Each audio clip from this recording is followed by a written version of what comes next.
Coming up on Lexington Now, a major announcement for the fire department, a new pump station for Kentucky American Water, and On the Table's kickoff event. This and more up next on this week's edition of Lexington Now.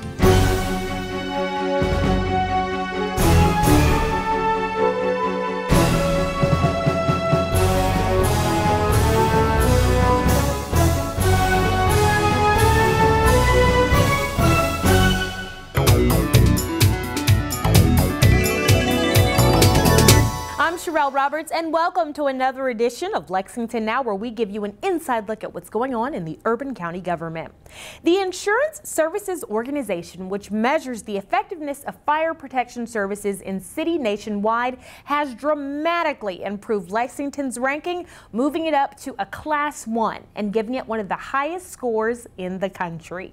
We have dramatically, significantly increased Lexington's fire protection ranking, giving us one of the highest rankings in the country, and that's what these diagrams show us. As Tom Weber says, the whole idea is to make our community safer by providing higher and the best quality services. Okay, this is the big headline. Out of 46,200 fire districts that ISO evaluates nationwide, only 0.5% of the departments nationwide are rated as Class 1 fire departments, and that's what this chart shows. And what we can celebrate today, what we can illuminate today, is that Lexington has made it into that 0.5%. So I want to offer congratulations to Chief Chilton, to each and every firefighter, also to our E911 operators, and to Kentucky American Water, who is also involved in this ranking. We haven't achieved this on our own. Support from the Division of E911 and Kentucky American Water were crucial to our department's success. But this score is not just a testament to our department or theirs, but also because of the commitment of the Mayor Gray and the Council have made to safety of our citizens. A number of factors contributed to our improved ranking: response times that exceed the national standard, new facilities and equipment to include the new training tower, and the department's decision to staff ambulances that serve dual roles as both EMS and firefighting crews. Additionally, our intentional efforts to enhance our community risk reduction services have paid huge dividends. As I've always said, the easiest fire to put out is the one that never starts. I'm pleased with the final conclusions of the community-wide assessment conducted by the ISO.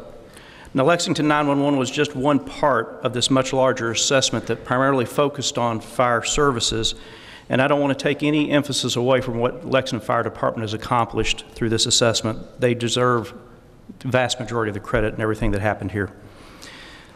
There are several factors that the ISO rated with 911, including training, telephone services, computer-aided dispatch, alarm receipt processing, and our facilities. Now, to cover just a few topics about all those training, all Lexington 911 personnel go through a 5-week academy and go through extensive ongoing training on an annual basis to ensure that they stay current. In the last few years, the Lexington government has funded tremendous changes in 911, including a new phone system, a new facility, a new recording system, and soon new software. There's been a lot of changes, and all of those are manifested in this report that you see. We've made significant investments in this community for the last 130 plus years. In the last several years, we've increased our investment to $20, $25 million a year. Significant projects in this community, such as the water supply project that we built several years ago up in Owen County, $160 million project investment that was critical to maintain the reliability of our firefighting and reliability of our system here in Lexington. Those are never popular decisions, but those are hard decisions that you have to make. And that partnership with the local government and the firefighters has continued. We built a new filter building down on Richmond Road last year, about $15 million. Continue to invest in infrastructure. A lot of old mains downtown Lexington, 4-inch mains that we're replacing. All that is part of the process in partnership with our fire department to make sure that we have adequate fire service. For more information about the fire department and what this new ranking means for you, you can log on to the city's website. It's lexingtonky.gov. The Kentucky American Water Company is making some upgrades to its equipment that'll help improve the service level to all the citizens of Lexington. Susan Lancho has the details. Well, there is a project going on now at Jacobson Park that's basically the construction of a booster pump station, and that's part of the water system that's going to help enhance pressures in a certain area adjacent to Jacobson Park of our water system. It's actually part of projects or one of many projects that we're doing on an ongoing basis to make improvements to our water system for our customers. And so this project is one of those projects this year. It'll be completed in the next couple months before the summer is what we're projecting. And the part that people will see out at Jacobson Park is actually going to look a little bit like a carriage house. Our engineering team was great about making that very aesthetically pleasing, very attractive to the park setting. But inside is actually a pump station, so the pumps will be located in that.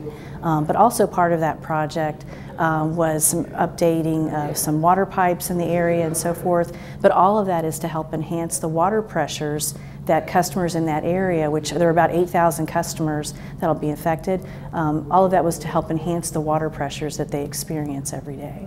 It's what we call a prefab pump station. So it's actually going to come in on a flatbed truck, be brought into the station. So it'll actually have the 5 pumps that's already associated with what we need to do. Those 5 pumps will pump about 6.5 million gallons a day, potentially.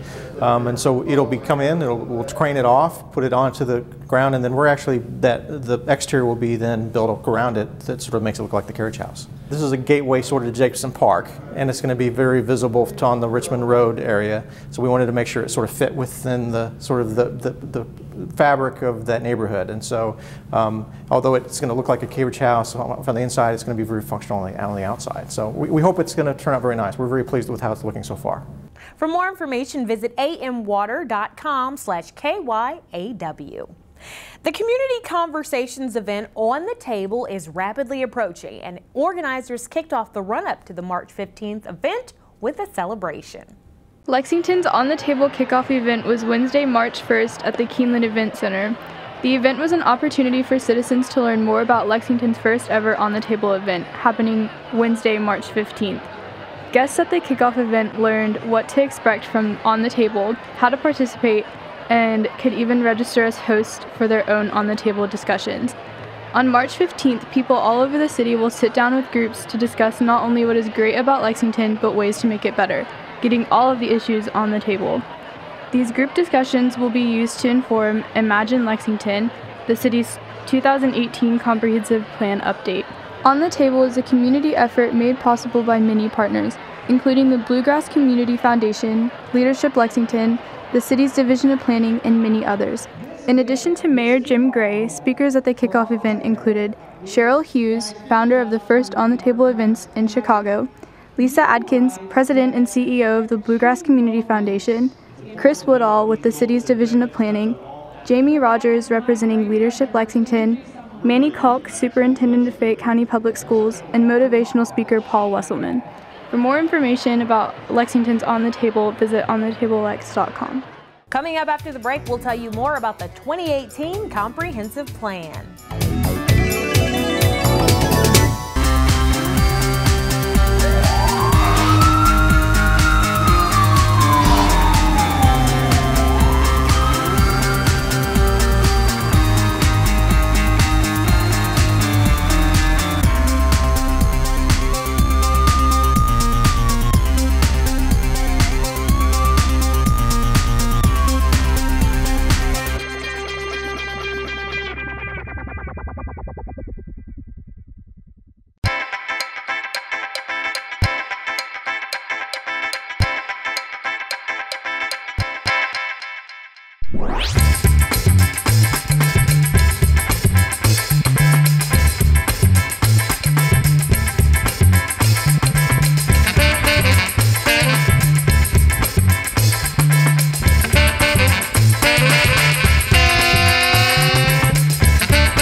Hello, I'm Detective Mark Thomas with the Lexington Police Department. You may also know me from Bluegrass Crime Stoppers. I'm here to talk to you a little bit today about a new texting system that we have available through any smartphone.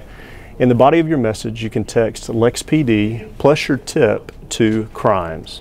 When you're submitting anonymous information, we ask that you include several things that would help us conduct the investigations more thoroughly, such as a person's name, their home address, possible license plate numbers, any other people involved, or why you think that they're conducting the type of activity that you believe that they are. All of those things, no matter how small you believe they could be, are relevant to the investigation.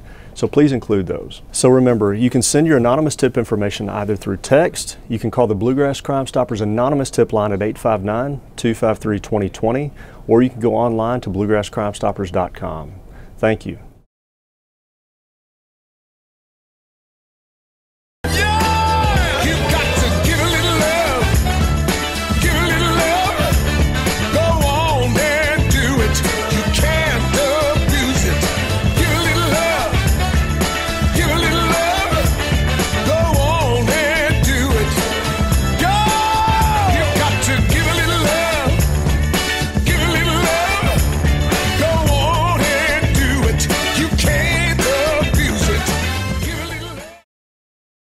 This message is brought to you by the U.S. Fire Administration.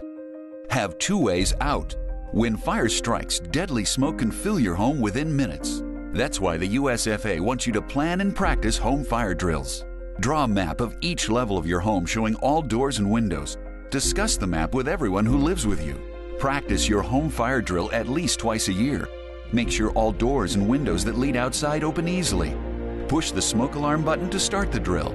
Try feeling your way in the dark or with your eyes closed. Have at least two ways out of every room. If your first way out is blocked by fire or smoke, you can use your second way out. If there is smoke, get low and go. Crawl quickly under the smoke to your nearest exit. Close doors behind you and gather at a pre-planned outside meeting place where first responders can see you. Call 911. Remember, get out and stay out. Never go back inside for people, pets, or things. Learn more at www.usfa.fema.gov.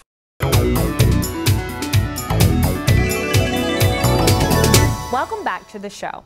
Lexington, it is changing. You can see it everywhere you look, and there's even more change coming. We spoke with Chris Woodall about the city's comprehensive plan, and we got a long-term look at where Lexington is headed. Comprehensive plans are required by statute. Now, we've had a long history of comprehensive planning here in Lexington. We've been doing it since 1931. It sort of sets out the vision and the implementation for moving our community forward, specifically through policy, through land use decision framework, as well as community facilities. The City of Lexington is required by law to update its comprehensive plan every 5 years.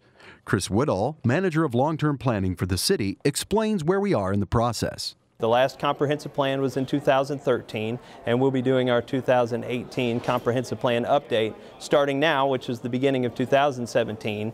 So it's really a 2-year-long process. Mr. Woodall tells us just how comprehensive the comprehensive plan really is. We're going to be talking about things like neighborhoods. We're going to be talking about things like roads, green space, parks, and housing options, those types of things, rural land preservation, economic development. We really hit on all the important components of the community moving forward. So comprehensive really is the best word for it because it wholly represents all of the things that are important to the community.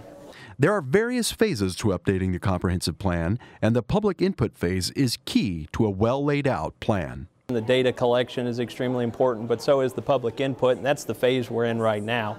This is the plan that really sets out the vision for the community as we move forward, and so to know what the community visions for itself is extremely important as well. Mr. Woodall explains what happens after public input and data gathering are completed and what goes into the final decision-making process. We make a recommendation for, as far as the beginning stage, the goals and objectives. We make a recommendation to the Planning Commission. We work with them to get a good draft of the goals and objectives that they eventually recommend to the Urban County Council. And that's the first phase. The second phase, which is the implementation and elements of the plan, will come from the Planning Commission itself. So my role is to sort of organize and coordinate the efforts, work with our staff to provide the best information that we can, and give the Planning Commission and the Council a firm foundation from which to make their decisions. For more information about the comprehensive plan, you can log on to the city's website. It's lexingtonky.gov.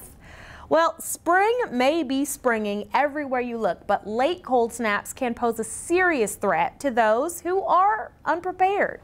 Here are some ways to protect yourself when cold weather strikes, even late in the season. Like it or not, winter is upon us, and it often brings hazards like snow and ice. But there is another danger that is not as frequently addressed, and that is the cold.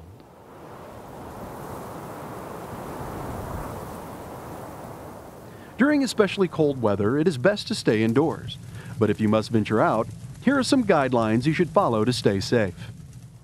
Dress warmly in layered clothing, including a hat, a scarf, or knit mask to cover your face and mouth, sleeves that are snug at the wrist, mittens, a water-resistant coat, and water-resistant boots. Avoid exertion, as cold weather puts an extra strain on the heart. Those with heart disease or high blood pressure should follow their doctor's advice about shoveling snow or performing other activities in the cold. When outside, avoid walking on ice and keep your steps and walkways as free of snow and ice as possible. Be on the lookout for signs of hypothermia and frostbite, two common cold weather-related health problems. Warning signs of hypothermia, which is an abnormally low body temperature, include shivering, exhaustion, confusion, fumbling hands, memory loss, slurred speech, and drowsiness. If you detect symptoms of hypothermia, seek medical care immediately. Get the victim into a warm room and remove any wet clothing. Warm the center of the body first with an electric blanket if available. Otherwise, use skin-to-skin contact under loose, dry layers of blankets, clothes, towels, or sheets. Warm beverages can help increase the body temperature, but do not use alcoholic beverages.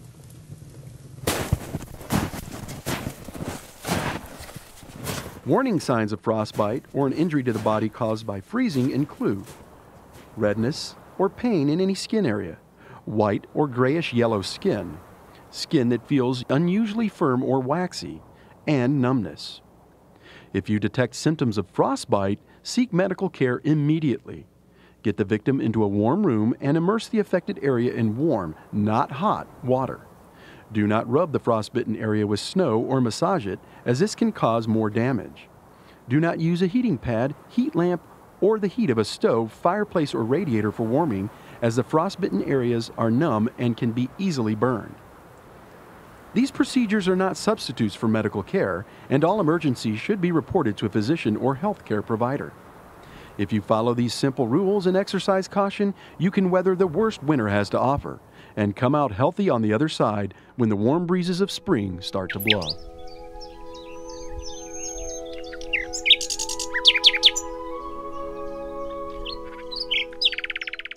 And people are not the only ones who need protection from late arriving cold snaps. Pets are among the most vulnerable members of the family when it comes to the cold. Here's what you can do to keep them protected. Because most people consider pets, part of their family. So, we would recommend you bring it in at all costs. But, there are certain situations and breeds that people might want to leave their animals outside. So in this situation, this is exactly where we're going to show you the proper way to leave them outside. Okay, all right, so the first thing we're going to do, we're going to check to make sure the dog has food and water. All animals in Fayette County have to make sure you have fresh water provided for them at all times. So this is a fresh bowl of water. If it freezes over or something like that, then we have to make sure that we actually, remove any frozen water and provide the fresh water for them. We got some food as well, just to make sure that the animal has its nutrition. Then if we go over here towards the shelter, this is a proper shelter because it consists of 4 walls.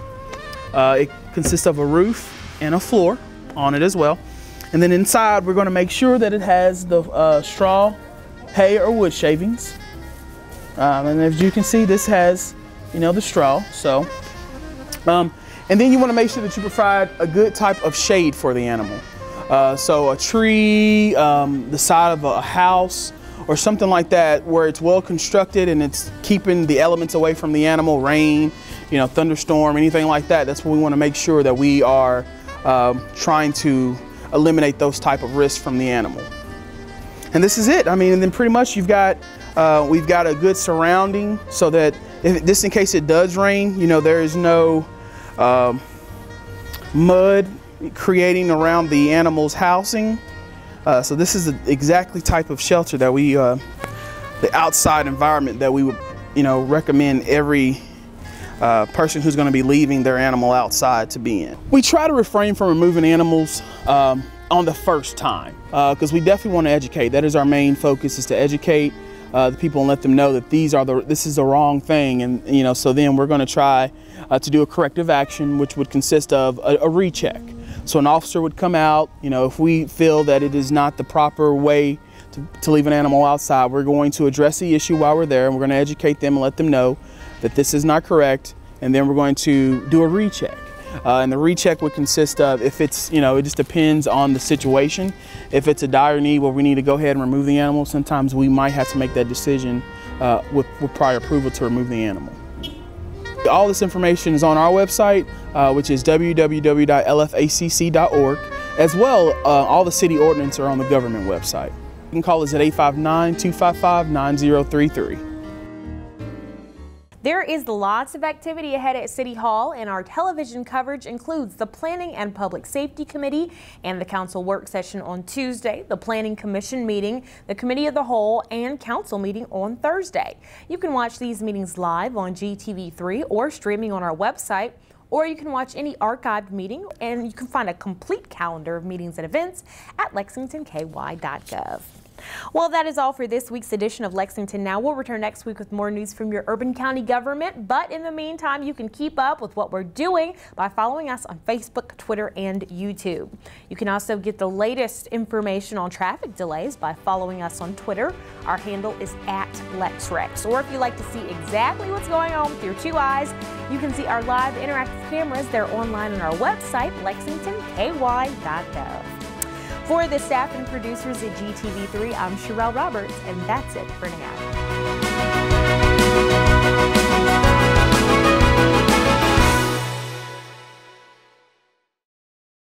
The preceding program was produced through the facilities of GTV3.